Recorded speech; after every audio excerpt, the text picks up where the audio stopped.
हरिहर मिलन का दिन, बैकुंठ चतुर्दशी का दिन। अगर कथा तक पहुंच जाओ तो अच्छी बात, टीवी के सामने भी बैठ गए तो अच्छी बात, मोबाइल के सम्मुख में भी सुन ली तो बहुत अच्छी बात। पर जो भीकन गांव तक भी नहीं पहुंचा तो कम से कम कोई गांव का व्यक्ति अगर कथा सुनकर निकल कर जाए तो उसका केवल दीदार कर लेना, दर्शन कर लेना, उतने में बैकुंठ का मार्ग खुल जाए। बहुत धनेश्वर ने पूछा, मैंने कौन सा पुण्य करा था जो मुझे बैकुंठ का द्वार खुला मिला? चित्रगुप्त महाराज ने कहा, धनेश्वर ब्राह्मण, तुमने पाप तो इतना करा था कि तुमको नरक भोगना था। केवल बैकुंठ चतुर्दशी के दिन स्नान कर कर आ रहे व्यक्ति का, शिवजी पे जल चढ़ाते हुए आ रहे व्यक्ति का मुख का दर्शन कर लिया था। इसलिए बैकुंठ चतुर्दशी हरिहर मिलन का दिन है। बैकुंठ चतुर्दशी के दिन भगवान विष्णु और भगवान शंकर, इन दोनों का गुणगान गाना चाहिए, दोनों का भजन करना चाहिए, दोनों का मंत्र जाप करना चाहिए, दोनों का स्मरण।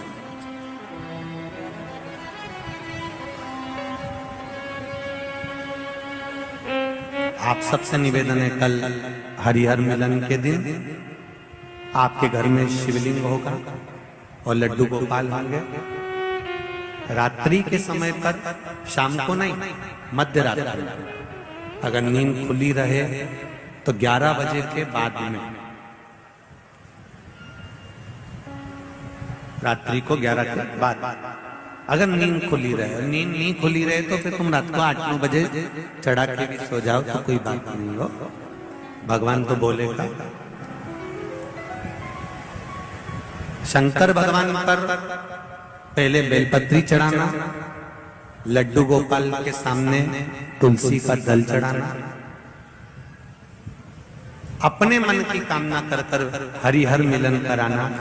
थोड़ी देर तक या तो सवेरे के समय ही चढ़ा दो, दिन भर चढ़े रहने दो, रात्रि के समय पर जब फ्री हो जाओ तब घी का दिया लगाकर बेलपत्री उठाना, वो उठाकर भगवान शालिग्राम जी पर या लड्डू गोपाल पर या मेरे कृष्ण पर या नारायण पर या भगवान विष्णु पर, जो भी तुम्हारे यहाँ मूर्ति हो लड्डू गोपाल की आदि की, उन पे चढ़ा देना और भगवान की तुलसी उठाकर अपनी कामना कर कर मेरे देवाधिदेव महादेव के शिवलिंग पर चढ़ा देना।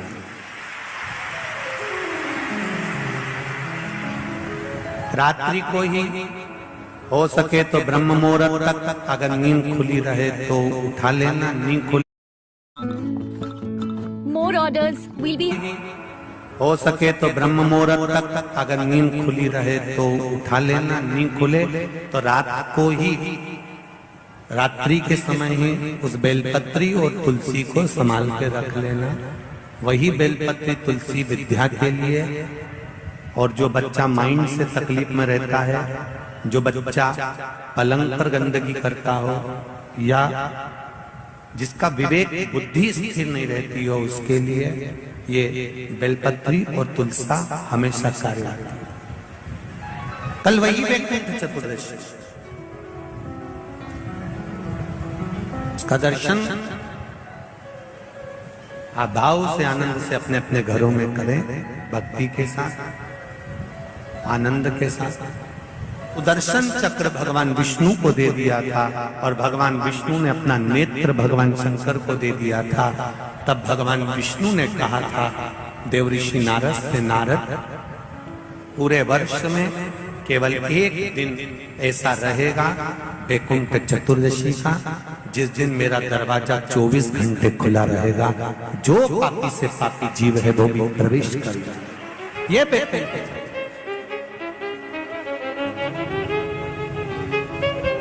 प्रयास करो, कल शिव जी के मंदिर में जाकर एक लोटा जल अवश्य चढ़ा, भगवान नारायण का स्मरण करें, राम नाम, कृष्ण नाम, शिव नाम, भगवान की भक्ति का भजन कीर्तन करें। कार्तिक के महीने में जो दीपदान होता है, माताएं सवेरे घाट पर स्नान करने जाती हैं तो वहां दिया लगाती है, शाम को तुलसी का क्यारा, दरवाजा सब दूर दीपदान होता है। केवल कार्तिक के महीने में पूरे महीने जो दीपदान होता है वो शाम के समय पर, सुबह के समय पर, आप जब सुंदर कार्तिक स्नान कर रही हो तब, या शाम के समय पर दीपदान करती हो। पर पूरे कार्तिक के महीने में केवल एक दिन ऐसा होता है जिस समय शाम को दीपदान नहीं होता, बल्कि मध्य रात्रि में दीप का दान होता है। कौन सा दिन है वो? पूरे कार्तिक के महीने में केवल एक दिन ऐसा होता है जिस दिन मध्य रात्रि में दीपदान होता है, ना सुबह ना शाम। हाँ, सुबह शाम आप तुलसी जी को लगा रहे हो अपनी जगह पर तुम अगर कार्तिक के महत्तम का स्मरण कर रहे हो, कार्तिक का स्नान कर रही हो, कार्तिक नहा रहे हो, या कार्तिक का व्रत कर रहे हो, या पचवीगन का व्रत कर रहे हो, या भीष्म पंचक का व्रत कर रहे हो,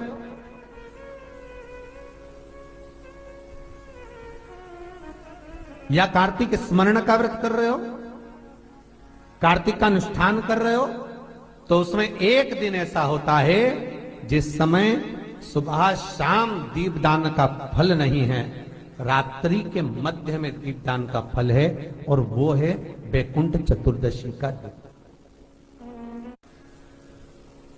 पूरे कार्तिक के महीने में केवल एक ही दिन रहता है जिस दिन शाम के दीपदान का फल नहीं है, मध्य रात्रि के दीपदान का फल। दीपावली पर जो दिए लगाए वो 11 दिए, 21 दिए, 5 दिए, 7 दिए, ऐसे लगाए जाते हैं। एकादशी के दिन जो दीपदान करा उसमें 11 दिए, 7 दिए, 21 दिए, ऐसा दीपदान होता। पर वैकुंठ चतुर्दशी का जो दिन है महाराज, इस दिन रात्रि को 11 बजे से लेकर 12:30 के बीच में दीपदान होता है, और 14 दिए का दान होता है महाराज। इसमें 14 दीप का,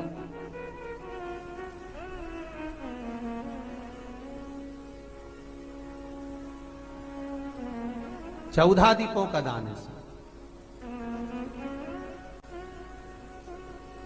निवेदन है आप सबसे कि प्रयास करना कि घर के बाहर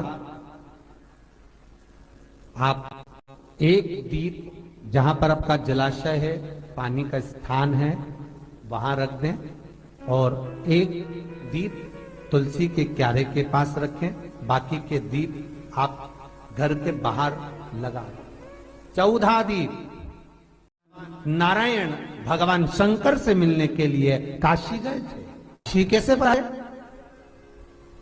तो भगवान विष्णु बोले काशी आने का कारण केवल इतना है कि वैकुंठ में मन नहीं लग रहा था, तो सोचा मेरे भोलेनाथ जी से मिल आऊं। देवऋषि नारद बोले मिलने भी ऐसे से आए जो कभी गिने चुने दिन तो आंख खोले। शंकर भगवान नेत्र खोलते ही नहीं है, वो तो नेत्र बंद करके बैठे थे। आप मिलने भी आए तो उनसे मिलने आए जो कभी नेत्र ही नहीं खोलते। मां जगतजननी जगदम्बा कह कहकर परेशान हो जाती, तभी भी तो नेत्र ना खोलते, और आप उनसे मिलने के लिए आए, वो भी काशी में। वो भगवान विष्णु बोले देखो, पहुंच गए भगवान विष्णु मणिकर्णिका घाट। आज भी मणिकर्णिका के घाट पर भगवान नारायण का मंदिर है। भगवान विष्णु मणिकर्णिका घाट पहुंच गए, और मणिकर्णिका पर जाकर भगवान विष्णु ने एक कंकर उठाया, उसको घाट पर रखा, और भगवान विष्णु उसकी आराधना में लीन हो गए। वैकुंठ चतुर्दशी का दिन भगवान विष्णु इतनी आराधना में लीन हुए, इतने लीन हो गए कि कब दिन निकल गया, कब शाम हो गई, बस केवल कंकर को देखते रहे और गंगा का जल छोड़ते रहे। सुबह कब गई, शाम कब गई, मालूम नहीं पड़ा। मध्य रात्रि आ गई, तब भगवान विष्णु को लगा पूजन तो कर रहा हूं, स्मरण कर रहा हूं, पर दीप नहीं लगाए। तब भगवान नारायण ने लक्ष्मी से कहा तुम दीप लेकर आओ।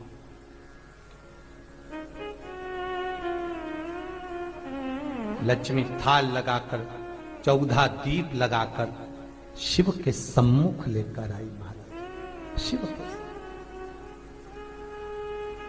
इसलिए आज भी वैकुंठ चतुर्दशी के दिन सुबह और शाम के दीपदान का महत्व नहीं है। कब का है? मध्य रात्रि।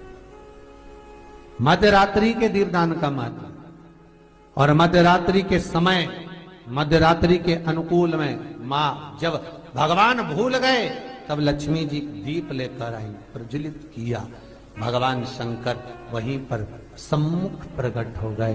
तब जैसे देवऋषि नारद ने कहा था कि कंकर में शंकर है, भगवान विष्णु ने देवऋषि नारद को हृदय से लगाया था, तब भगवान नारायण के सामने शिव प्रसन्न होकर भगवान नारायण को गले से लगाते हैं। इसको हमारे हिंदू धर्म में हरि हर मिलन कहते हैं। इसलिए बैकुंठ चतुर्दशी के दिन हरि हर मिलन हुआ। हरि हर मिलन बैकुंठ चतुर्दशी पे। महाराज निवेदन करूंगा, जिसकी किडनी गड़बड़ हो गई हो, जिसका लीवर गड़बड़ हो गया हो, जिसको डायलिसिस चल रहा हो और छूट नहीं रहा हो, बैकुंठ चतुर्दशी के दिन नदी के घाट पर, नदी, तालाब, सरोवर, कुआं, बावड़ी जो हो, उसके तट पर 14 दीप लगाकर, पीपल के पत्ते पर शहद डालकर और उसमें एक काली मिर्ची शंकर जी का नाम डालकर बोलकर उसमें चढ़ा दें। उसी पत्ते की काली मिर्ची, थोड़ा सा शहद घाट पर डाल दें और उस पत्ते को घर पर लेकर आ जाए। जिसको डॉक्टर ने कह दिया डायलिसिस होगा, किडनी लीवर गड़बड़ हो रहे हैं, बैकुंठ चतुर्दशी के दिन रात्रि को 14 दीप लगाकर जब घाट से आए, जिस व्यक्ति को रोग है, बीमारी है, उसको वो पत्ते समेत चटा देना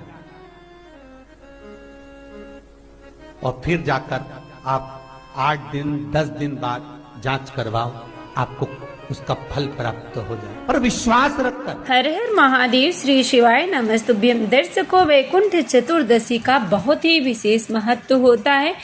इसे हरि और हर मिलन के नाम से जाना जाता है। वैकुंठ चतुर्दशी के दिन आपको लड्डू गोपाल पर बेलपत्र और महादेव की शिवलिंग पर तुलसी की पत्ती समर्पित करनी चाहिए। साल में यह एक बार ही मौका मिलता है, तो इस कार्य को आप जरूर करिएगा। सबसे पहले आप जब भी मंदिर में पूजन करने जाते हैं स्नान करने के बाद, तो आप इस उपाय को करिएगा। आपको एक बेलपत्र लेना है और साथ में आपको एक तुलसी की पत्ती लेनी है।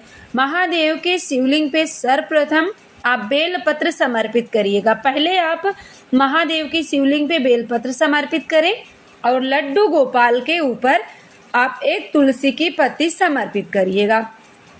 उसके बाद जो आपने बेलपत्र समर्पित किया है शिव पर, उस बेलपत्र को आप उठा लीजिएगा और उस बेलपत्र को आप लड्डू गोपाल के समक्ष समर्पित कर दीजिएगा। उसके बाद जो आपने तुलसी की पत्ती लड्डू गोपाल पे समर्पित किया है, उस तुलसी की पत्ती को आप महादेव की शिवलिंग पे समर्पित करें। इस तरह से आपको समर्पित करना है। डायरेक्ट आप बेलपत्र शिव जी पे लड्डू गोपाल पे मत समर्पित करिएगा। पहले शिवलिंग पे, उसके बाद लड्डू गोपाल के पास, फिर तुलसी की पत्ती पहले लड्डू गोपाल पे, उसके बाद शिवलिंग पे। इस तरह से जो हरि हर मिलन करवाते हैं वैकुंठ चतुर्दशी के दिन, उनकी सभी मनोकामना पूरी होती है। उनके घर में सुख, शांति, समृद्धि, माँ लक्ष्मी की कृपा, व्यापार में वृद्धि बनी रहती है।